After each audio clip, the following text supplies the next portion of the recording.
This show is part of the Proclaim Podcast Network, thoughtfully crafted, faithfully told stories that proclaim His name. More at proclaim.fm.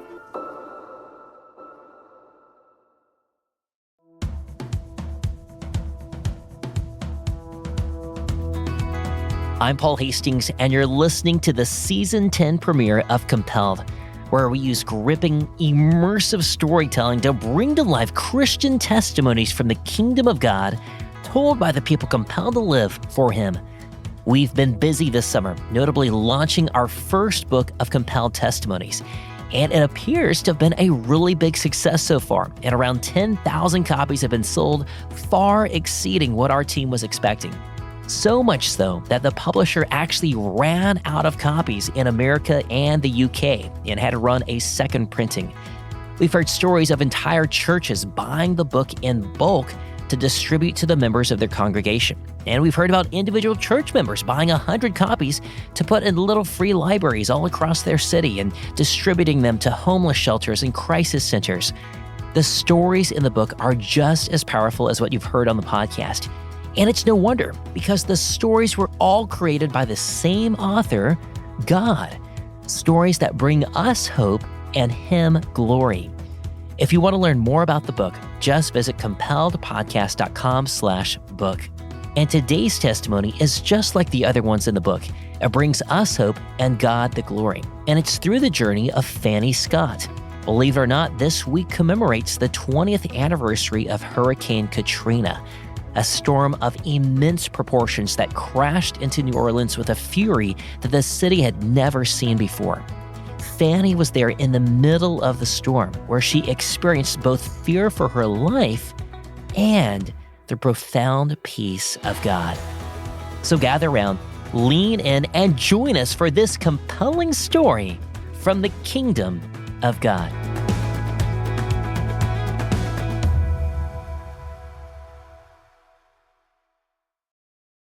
I met up with Fannie at her church in New Orleans called Lakeview Christian Center, just 10 miles from where she used to live. Fannie grew up in New Orleans during the 60s and was raised in the church, but it was mostly cultural for her. But then in her late 20s, she realized her need for a Savior and began pursuing Christ earnestly. Eventually, Fannie married and had 4 children, and for the most part, her life was pretty normal, until one day in her early 40s when things began unraveling.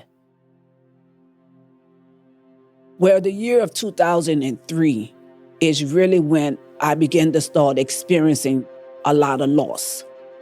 I was terminated from my job, and I was on this job for like over 15 years. I had been in the banking atmosphere for over 20-some years. It was my first job out of high school. I was so hurt and I was so humiliated and experienced all of the emotions I could experience after I lost that job. I was just so hurt, because I really couldn't believe it.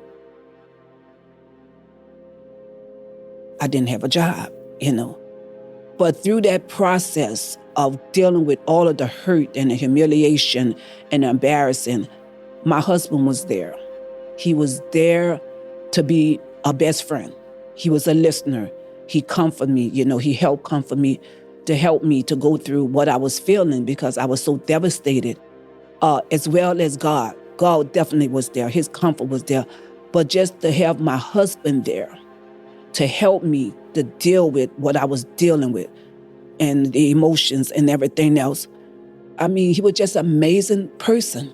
Well, in that same year, he came home one day early and I asked him why he was home, He said, well, they told me I need to go and get checked because the boss noticed something was wrong with him where he was constantly falling asleep and they told me he needed to get checked. He went to the doctor and they was trying to get him scheduled to get into the sleep center because they thought maybe he had sleep apnea.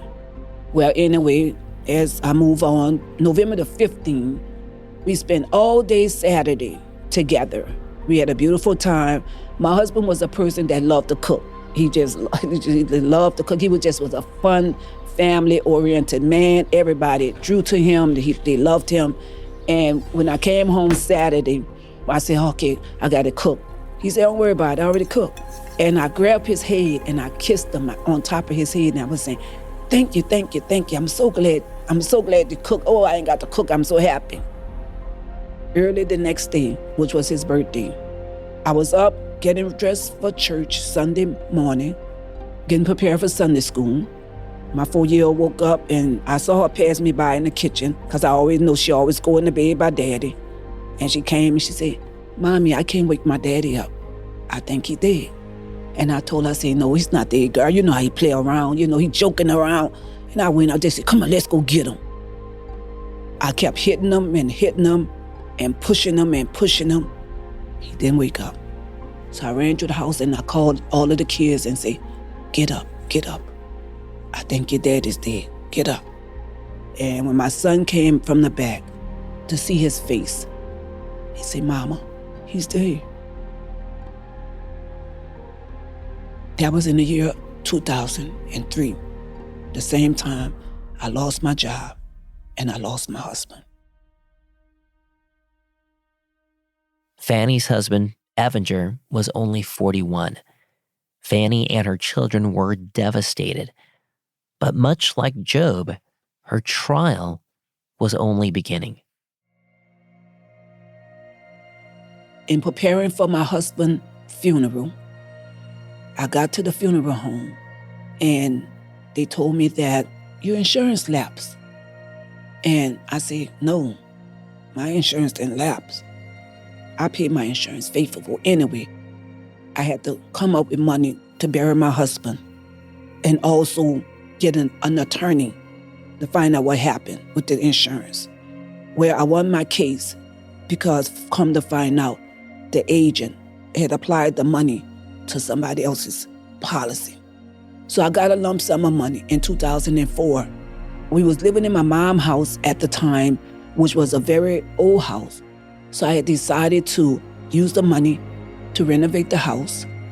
And I gave this contractor a good bit of money to renovate it. And I mean, they was doing an amazing job where this man, he took sick. And I went to the hospital to see him. And before I can get home, he died. The contractor died. Here I look at my home and I say, wasn't even finished to even live in. I had to live somewhere else until they got finished. I contacted his family that owned the company and they say, ma'am, we didn't even know our dad was even working on a home.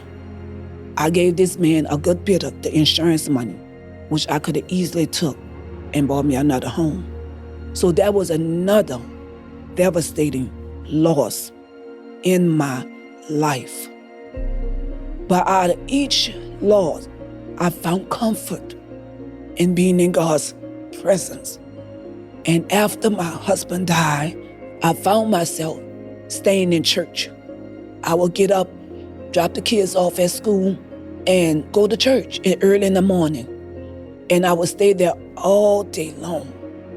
So I found comfort in being in the presence of God. And I made myself so available. Wherever he needed me to do, I was there. And many times while I was in the church, I was praying. And it was just so funny because it's like, why, God, you don't have me around people to help comfort me? But God had me in a place where he just wanted me all by himself. And I found so much presence and joy and comfort, even though I'm dealing with all of these losses that have happened in my life. I found myself receiving comfort just by staying alone. God saw me through, and I found comfort in being in the presence of God. During that time in 2004, God has all given me ministries. And I kept saying, I can't do this, God. I can't do this.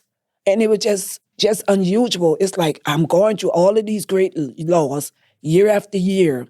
It was like God was preparing me. So in the early part of 2005, God gave me this ministry called The King's Daughters. And it was a 12-week seminar for girls on Saturdays to teach them about integrity and decency and how to hold themselves up in standards. And God had gave me so many topics. Every Saturday they had a new topic. and to teach these young girls and to treat them like they was beauty, they was queens, and everything was just elegant. Let them know that they were somebody special. And we taught so many great topics because we wanted those young girls to be someone special, to look at them somebody special, that they was one of God's children and they don't low rate themselves. And the class turned out to be so successful that we had over 50 young girls. And we would pray with them and teach them how to fast and get into the presence of God, and just to hear their stories, things that they were struggling with as a teenager, and they was able to share without judgment, where they couldn't even share with their parents. So this was a ministry that God had gave me in the midst of all of these great laws, and I did not understand. Then God had begun to start giving me these dreams, but there was going to be something was going to happen to the city of New Orleans. I saw military people, I saw people lining up, and I saw all kind of chaos and confusion in the city of New Orleans.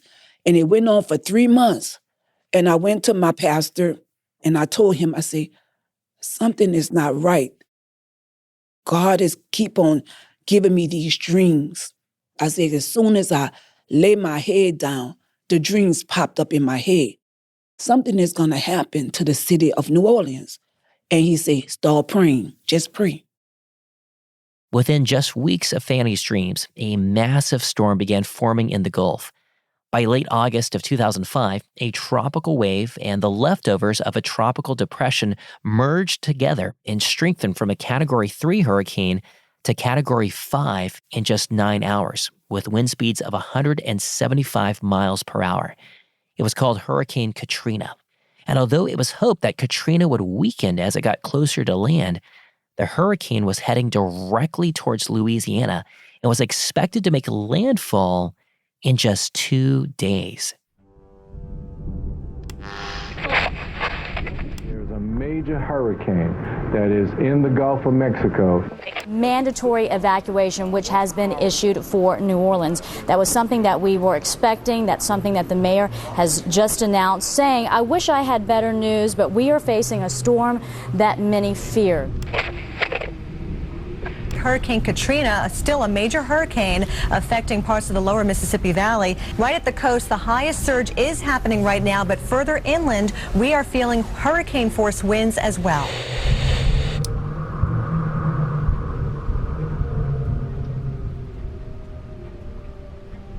They was telling everybody that they needed to evacuate.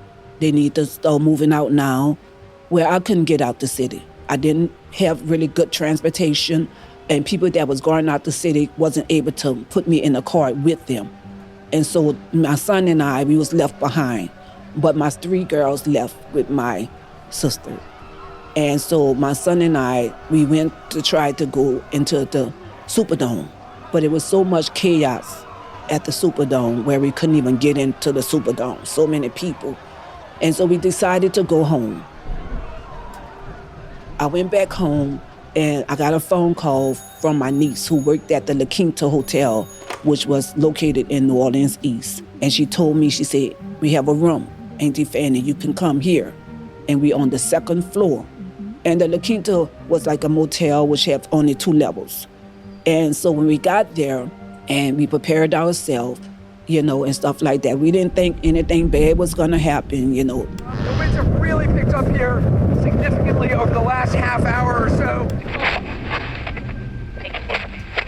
Worst of the storm has now reached New Orleans. This is the moment we've been talking about, dreading. And I'm wondering how long these levees are going to hold on Lake Pontchartrain. And when the hurricane started hitting, later on that early part of that morning or night or whatever, I can't really recall, we noticed that everybody on the 1st level started running upstairs because the water came in so fast where the downstairs was flooded out. And the water had begun to start rising up to the 2nd level of the hotel. I thought it was the end of the world because houses was covered over water. Around that area is a lot of apartment complex. But to hear the cry of the people trying to get out and couldn't get out was the most devastating thing to me. It was very emotional, where they couldn't get help. And we didn't know later on, we found out the levee broke. And that's why all of the water started coming in. Everybody was crying, screaming, and howling. They had policemen there. I don't know how they got there, but they was there. And they kept telling us, start tying sheets together. Get the sheets off the bed, tying them sheets together, because we have to get on top of the roof of the hotel. Well, everybody just started going berserk, because we had people of all ages that was at that hotel. Elderly people barely can walk. I contact my sister. Fannie, where are you? And when they heard my voice, the last word they heard from me was help. Because when I saw the water rising, I was running, trying to hide in the bedroom, trying to save myself, trying to figure out what can I do. Because I thought for sure I was gonna be gone. And I had to help, and then all of the phones and all of the services cut off. So my family and my kids thought we drowned in the hurricane. And my niece hollered, Auntie Fannie, pray. Start praying, Auntie Fannie.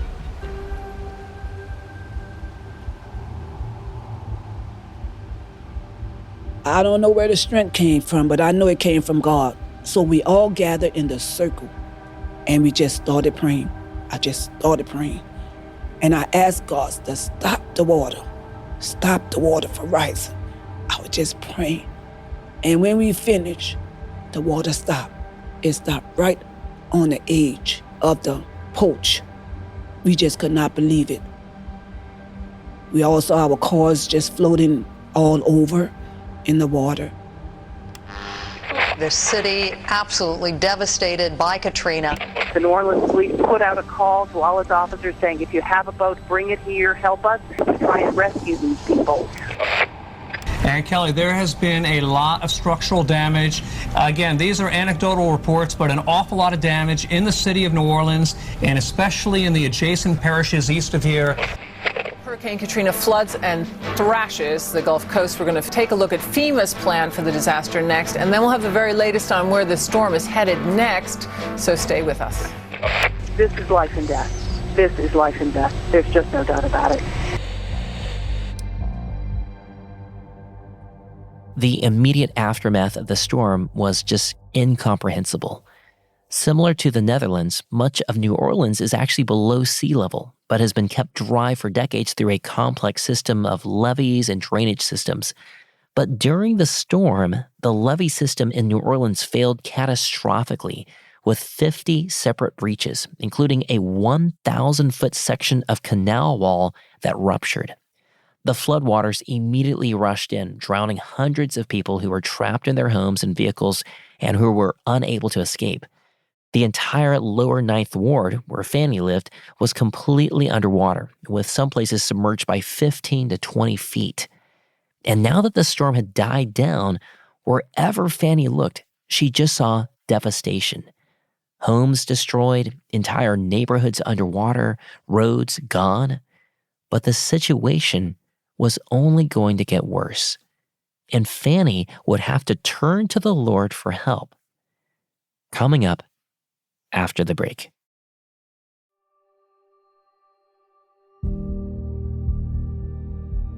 Welcome back to Compelled. Fannie Scott and her teenage son had been trapped in New Orleans by Hurricane Katrina. The storm had finally passed, but now, everywhere she looked, Fannie saw total destruction. Because the levees were broken and the city was below sea level, the water didn't go away. Even though the storm had moved on, there was nowhere for the water to drain to. Instead, survivors were trapped anywhere they had been able to get to above the flood.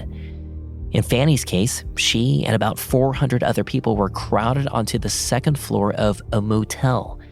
A handful of police officers who had been stranded in the same motel quickly established some semblance of order, and they separated all the men and the women into separate parts of the motel, which meant that Fannie had to be separated from her teenage son, and she began sharing a single motel room with a score of other women.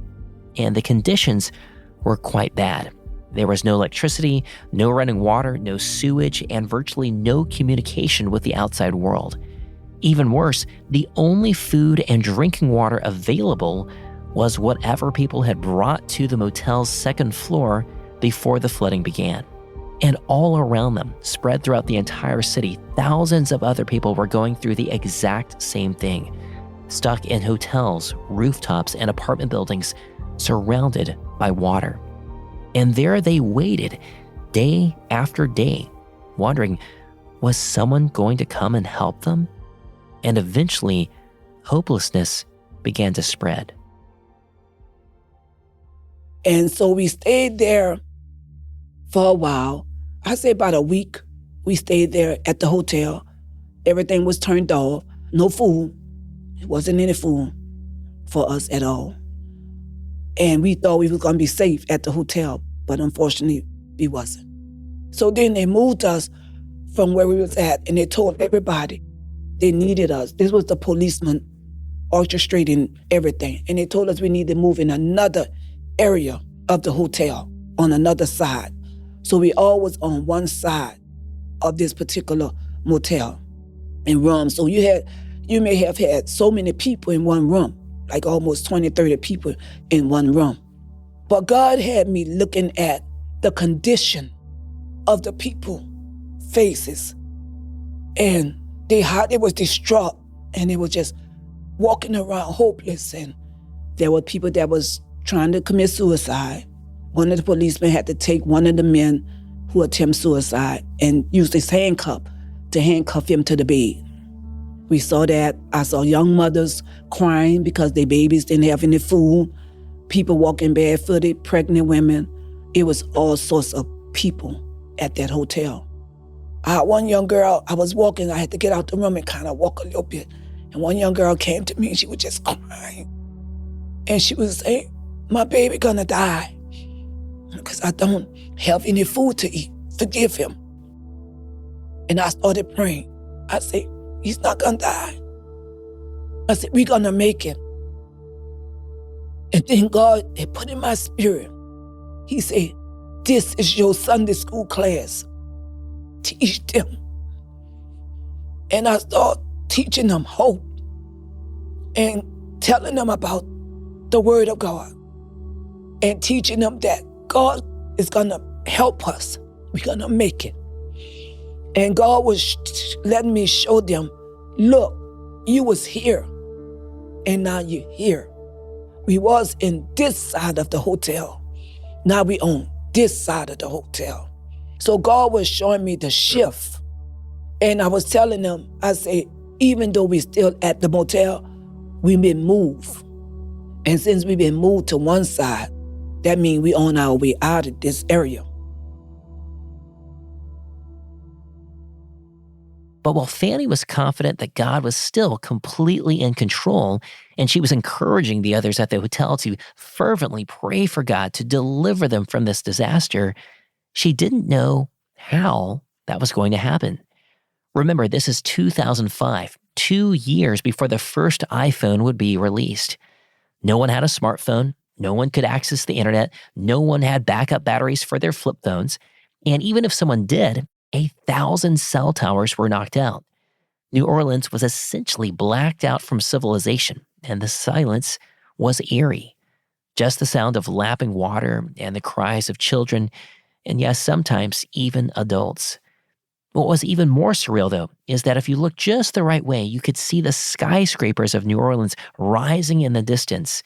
And if you looked another direction, you could see highway overpasses that gradually rose from the water in places before sinking back down into the depths. The water itself was toxic. Household chemicals and raw sewage from over 200,000 flooded homes was now mixing together, not to mention the fuel from countless vehicles and over 200 gas stations and industrial facilities that were now underwater. The situation was terrible. But Fannie also realized that perhaps God had her there for a reason. I had encouraged them to continue on coming, even if they wanted prayer. I offer prayer, the next day, and words of consolation, and whatever word God gave me, and then just to listen was able to listen to some of them, how they feel. Because I wanted us to continue it until we got out of that hotel. And so I made myself available. I made myself available for them, you know, and stuff like that. And so many of them came to me. Some of them, you know, we discussed the Bible, we read it, we prayed, we cried, you know, encouraged. So as time was going on and nights was passing by, I kept my Bible, and all I could do is just stay in God's word. And so many people were saying, God left you here for us. You are our Moses. And I was saying, oh, no, I'm not. No, I'm not. Say yes, because you're giving us comfort. You're giving us comfort. And when you talk so strong. And it looked like God took me out of myself to focus on the needs of the people at that time. I couldn't worry about my kids. I didn't think about my kids. I didn't think about myself. God had me there to see them. And I was like, what about me, God? What about me? But it wasn't about me. God had to get the glory. And in the midst of that, people turned their life over. I think it was about 2 people got saved at that hotel. To God be the glory. It wasn't me. I was only an instrument. Then the next thing we know, a boat came and got us. They said, someone is coming to get us. So they came and got us from out of the hotel, and they put us on the bridge, which was Bullitt in New Orleans East. And they had mass of people on the bridge. Because it wasn't just the people that was in the hotel. It was also people that was in the apartment complex. And my niece came and she ran to come and get me. She said, Auntie Fannie, this man is about to die. He's having problems. And I ran to try to see if I could do CPR on him. And come to find out, they say he had got his elderly parents out the apartment and got him on the bridge. And he had an asthma attack. His parents was like in their 80s or 90s, old parents. He had got him and rescued his parents and brought him on the bridge. Well, he didn't make it. He died on the bridge. And, you know, and the image of that man body staying there on that bridge, that's the thing, that's the image that kind of like got to me. To see him on that bridge cover up was mind-boggling to me. And as I was leaving after I prayed over him and he passed, I saw the look on his parents' face. And the Spirit said, go hug that mother. Go hug that mother. So I turned around and I hugged this woman. And I felt, I don't know, it's just a weird feeling, like I felt something came out of my body into this woman's body. And the whole continent of that woman's face changed. It looked like God, even though her son was dead on that bridge, it looked like God gave that woman peace. But because of the obedience, when God told me to do, I did it. But it looked like God prepared us. I think he just numbed us, that we didn't really feel the effects. Some people, I'm not going to say everybody, effects of what was going on around us. And so I went back to the people who I was with, and I was still had my Bible, still praying, because they told us, don't take anything out that hotel. They told us, leave everything. And that's what we had to do. But I told them I wasn't leaving my Bible. So I took my Bible. And still on the bridge, there was many that were still around me as we was reading the word and we were discussing the word, you know, talking about Abraham, talking about Moses, different subjects that God allowed me to bring forth. The days are difficult in New Orleans. The nights are worse in many respects. And you see these people walking up, Paula, they look shell-shocked. They look like refugees. Driving into New Orleans just hours before President Bush's visit, we saw helicopters swarm through the sky and fires burn. 80% of New Orleans underwater right now. The levees are broken and they can't figure out why, and they're having a difficult time trying to fix the situation. And they're gathering here because they've got no other place to go to. They don't know what to do. There are people with signs saying, help, come get me. In New Orleans, 90% of the city is out of commission. Those 350,000 homes have been destroyed or damaged. Thousands have died. Several thousand people were now on this bridge with Fannie, relocated there from various apartment complexes and flooded rooftops. But still, there was no clean water or food. Dead bodies were soon spotted floating in the wreckage, and the human waste from everyone on the bridge made horrible smells. But Fannie clung even tighter to the Lord, remembering another group of people who had also walked through terrifying circumstances. When they was calling me then Moses, I just started reading about that and how Moses was the deliverer, God using to deliver his people out of bondage. And so my focus was more on the deliverance part, that God is going to deliver us. He is our deliverer. He hear our cries. He know what we're going through. So those were the things that was more of encouraging, to letting them know that, he knows everything that we are going through, and he is here for us. And stuff. But believe me, he knows. He hear our cry. So those was the main thing. We just read that how God just came through. And he promised he never leave us nor forsake us. Brought up those type of scriptures and things like that. So that was the key point. And letting them know that, okay, they was here in the wilderness in bondage, and now they have been delivered. So I just wanted to more focus on the move of God. We was here, but now we're here. We may not appreciate that the little steps may not be a lot, but in God, to me, it's a big step. And that's my focus, was to trying to get them to focus that he's doing it, y'all. He's moving us. He putting it in people's heart to move us. He is working, and we have to focus on his timing. God had the timing. And so that was my focus, was saying that God has his perfect timing, And so I think that's what's really enlightening the people and encourage the people, to letting them know that focus on the move.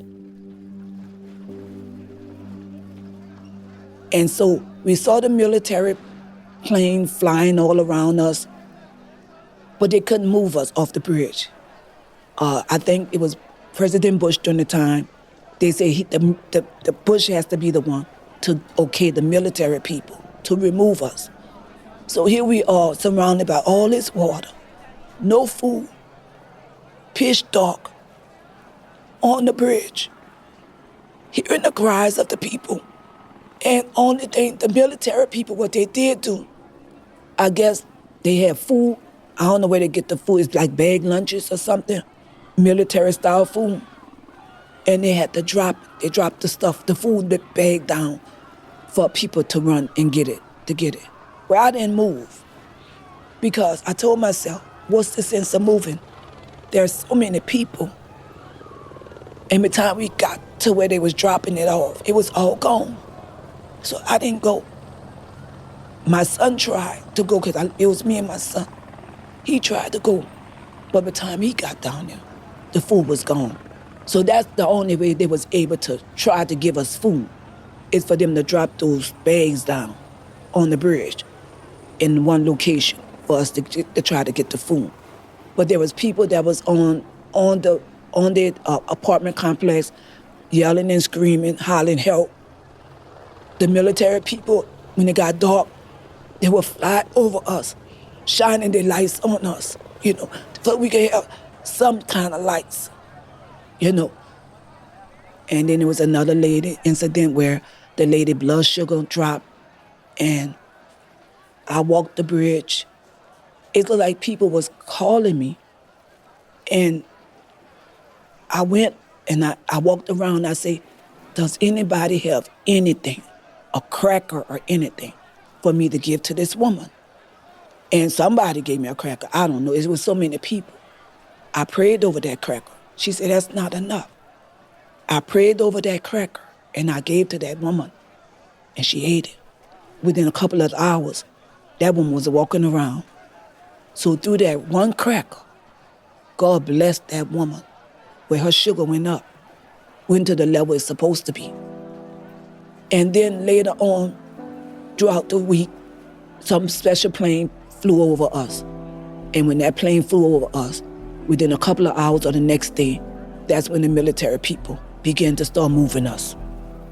Was in one designated area on the bridge where they dropped things down. One of the men came down and they grabbed us and we had to hold on to them and they pull us up into the helicopter. That's how it was. You know, it took a while because once they came and got one person, then they had to go down and get another person. And all of us was like sitting on the floor, of course, you know. And so it was so many people that was able to put us in that little huddle, you know, on the helicopter. So they couldn't do it in one day. It was so many people, and then it would get dark. And once it got dark, then they would just fly over us and shine their light. They would just go back and forth and shine their light. And then they'll come back the next morning, daylight, and start doing other people. You know, so it didn't take one day because it was too many people. I was one of the last ones. And I made that decision to do that. Yes, I want to get off this bridge, but what's the sense? There are so many people. So I had to wait my turn. It was chaos enough, and I was just trying to hold on to my peace. That's what my focus was, just to maintain my peace and my composure. I didn't want to feel of anxiety because the area, being in the environment as is, it's already anxiety. So my focus was to maintain the peace, and I believe that really came from God and reading my word and staying focused. And so I was closer to the end of getting off the bridge. My son was able to get on the helicopter, and I told him, I said, I don't know where they're gonna take you. I said, but whatever they take you, you stay there, because they told us we all going to the same place. So they wind up taking us, and when they put us in the helicopter, to see the devastation of the city, especially New Orleans East, the Ninth Ward, but I was in New Orleans, no homes, you couldn't even see houses. It was just water. Water, water, water. So they brought us to Metairie, and when we got to Metairie, mass and mass of people. The devastation of the people, the condition of the people. And I'm trying to figure out what in the world going on. So I found my son, and we hooked up, and then they had buses that they had for us, and it was still with that situation too.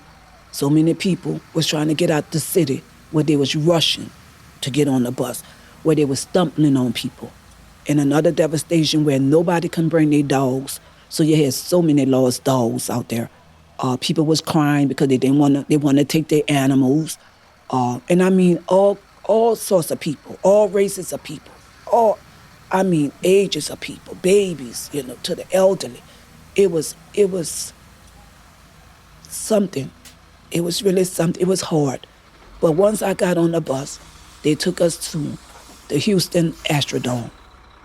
And that's where we wound up being. For the first time in 2 weeks, Fannie was ready to breathe a sigh of relief. She and her son had made it out of New Orleans alive. God had delivered them. But as she was about to find out, the journey was far from over. More on that after the break.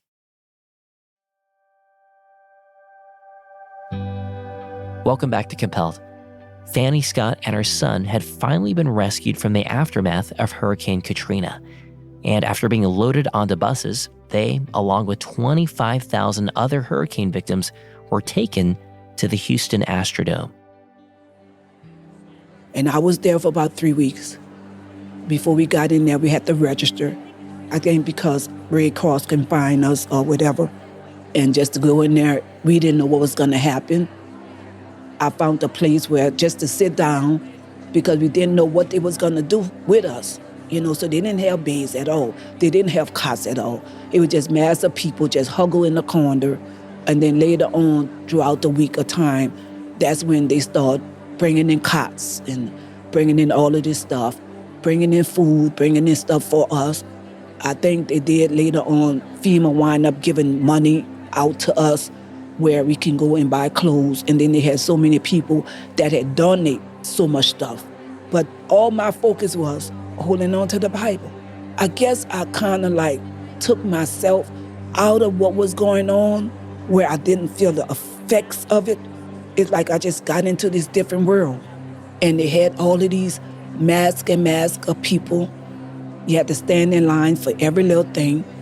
And in the midst of me doing that, I ran across a lot of the people that I met at the hotel, and all we could do is just hug each other. And I say, we made it. We made it out of the city of New Orleans. And so we just hugged and we just cried. And I felt so good just to see them. And I was able to run across this young girl who was crying about her baby. And it gave me so much joy to see her smiling, that she was happy now because her baby had food now. So that was really a blessing for me. But through the midst of it all, God really blessed.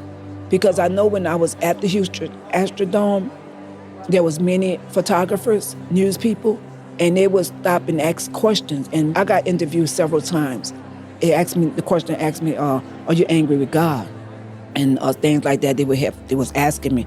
And I told them, no, I'm not angry with God. Why would I be angry with God, and stuff like that. I was frustrated because we were sitting in the Astrodome and we didn't get any type of directions. It's like we was just there, and I just could not. I was trying to figure out, I know we're not gonna live here, what is going on? So I found myself, when they were interviewing me, that we need directions, so I just felt that God had put a standstill. After I saw him moving from one step to one step, and then we got to the Astrodome, it's like it was a standstill. And so not so much angry with God, I was just trying to understand.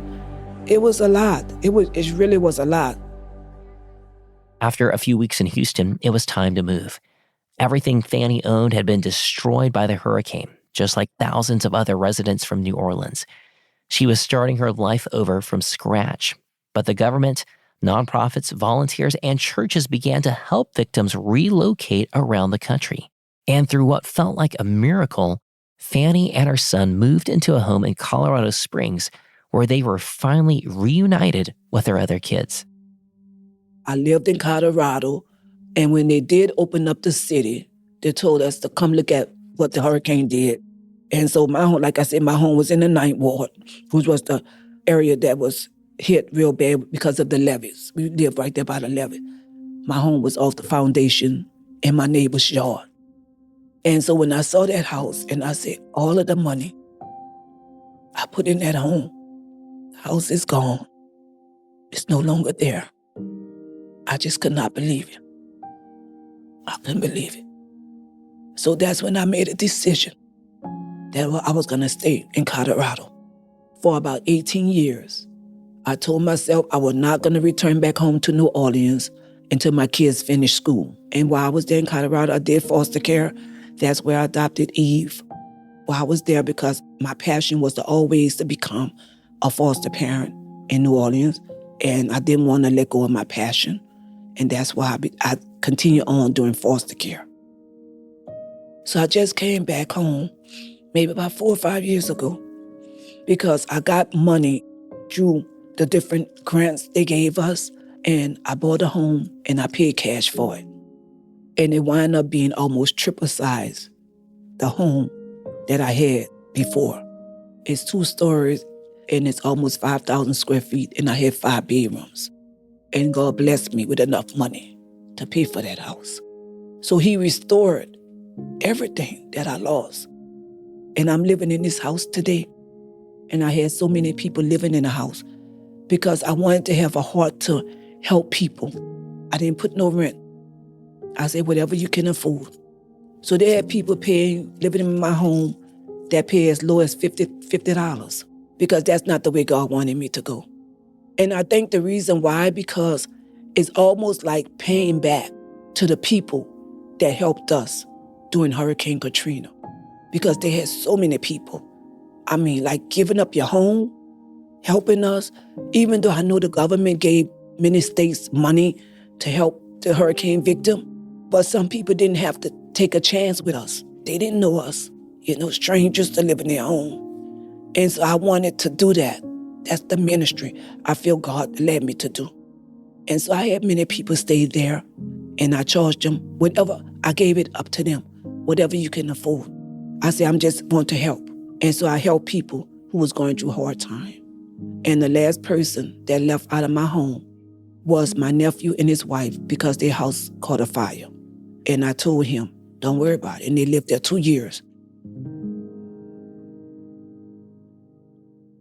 I can't go into the ninth ward. When I go into the ninth ward where my home that I had is no longer there and see the vacant land, those memories still affects me. And they haven't really did anything in the ninth ward. It's still like a war zone. I mean, it's still there, nothing.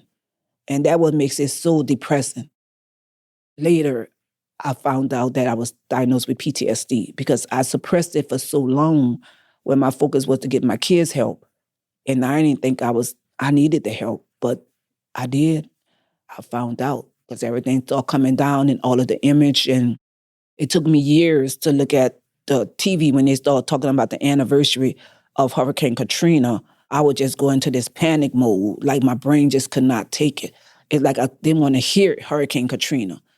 And so I wound up in a place where that's when they told me, you have been really traumatized. But God helped me here. In the midst of everything that I endure, God got the glory. But not knowing since 2003, God was comforting me and not knowing that he was going to use me to comfort the people during Hurricane Katrina. And so I felt that God had built me up and he prepared me.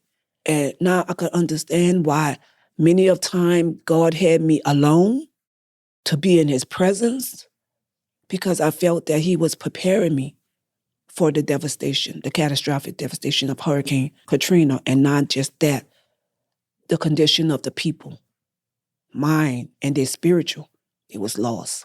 And they didn't know him, but they got to know him on that bridge, in that hotel. To God be the glory. It wasn't me. I was only an instrument. And after all of it was over, God tremendously restored everything that I lost. I think that scripture say, who shall separate me from the love of God? And the list go on and on. Persecution, all of these things is not going to separate me from the love of God. Fannie, thank you so much for coming on our podcast and sharing what God's done. All right. You're welcome.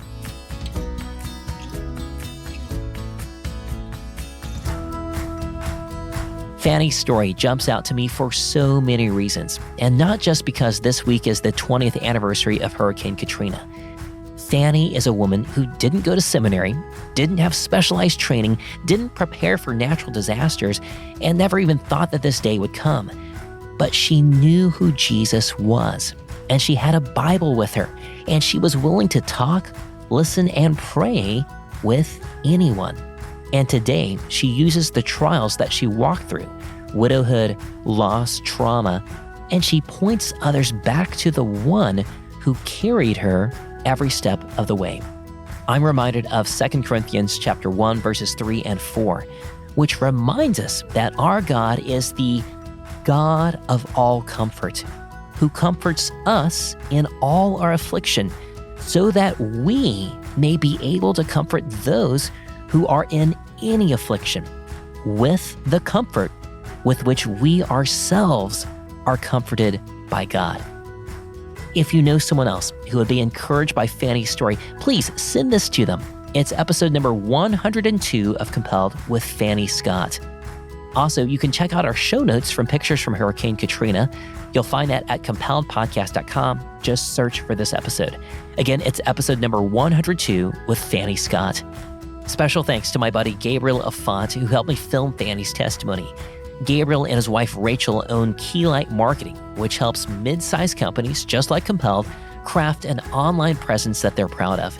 They specialize in content creation, social media, photography, and video production. They've been a blessing to Compelled, and they'd love to bless you as well. If you have marketing needs, then visit them at keylightmarketing.com. Today's episode was edited by Will Jackson, mixing and mastering by Sonomorphic, and our associate producer is my delightful wife, Sarah Hastings. And by the way, Sarah and I are moving next month. We've been knee-deep in packing our things, renovating our new home, wrangling 4 little kids, and surprise, surprise, building the official global headquarters for Compelled, which sounds really fancy, but it's actually just an outdoor shed that I'm turning into a podcast studio. We're still in the middle of construction and moving, but we would appreciate your prayers. You can follow along with our progress on our social media pages or by joining our email list.